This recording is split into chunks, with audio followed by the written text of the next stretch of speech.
अस्सलामुअलैकुम वरहमतुल्लाहि वबरकातुहू। मेरा दोस्त बुजुर्ग बंधुगण, এই যে নকশাটা দেখতেছেন, এই নকশাটা আমি চালান দিয়েছি, ইনশাল্লাহ রেজাল্ট আয়া পড়ছে। এটা হলো বাড়ি থেকে বিচার, মানে বাড়ি থেকে বাহির করে দেওয়া শত্রুকে। শত্রুর জ্বালাজালি বাড়িতে না থাকতে পারলে শত্রুর বাড়ি থেকে বাহির করে দিতে হয়। তো ইনশাল্লাহ রেজাল্ট আইছে। আমি এই জন্য এটা ভিডিওটা দিয়ে দিলাম আপনাদের কাছে, ঠিক আছে? এই ভিডিও দেখে সুন্দরভাবে ঠান্ডা মাথায় কাজ করবেন।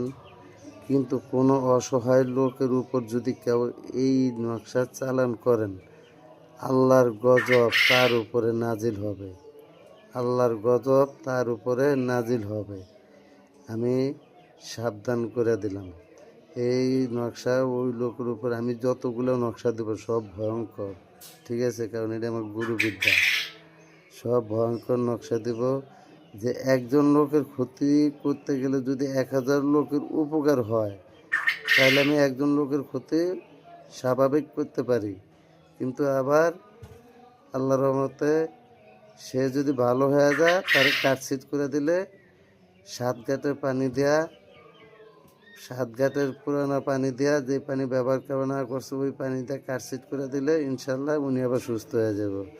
তো যাই হোক, এই নকশাটা ওই ধরনের শত্রুর উপরে যে ব্যবসা বাণিজ্য বন্ধ করে রাখছে, ব্যবসা বাণিজ্য করতে দেয় না, বাজারে ঘাটে উঠতে দেয় না, তারপরে মানে বিভিন্ন ধরনের ঝামেলা মামলা মোকদ্দমা, জড়িত করে পাগল বানায় ফেলা, এরপরে স্বামী স্ত্রীর ভিতরে অমিলামিল করে দেয়, সংসারের ভিতরে অশান্তি লাগায় দেয়। এরপরে বিভিন্ন ধরনের আছে না ভাই কিচ্ছা কাহিনী। তো এই কিচ্ছা কাহিনী তত আমি তো পারম না। তো যারা বিচ্ছেদ বিচার মানে বাড়ির থেকে কারোর সাথে ঝগড়া লাগাইতেছেন, এটাতে পারবেন। কারোর সাথে কারোর বাড়ি থেকে বাহির করে দিবেন, এটা দিয়ে পারবেন।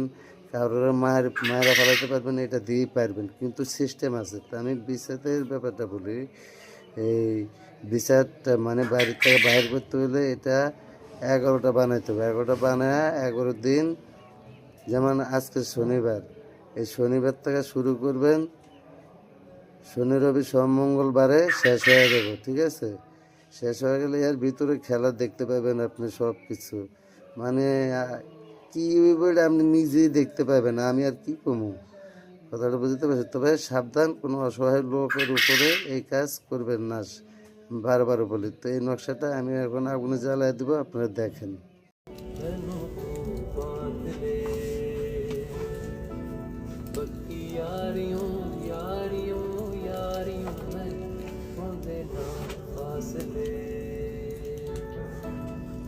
नाराज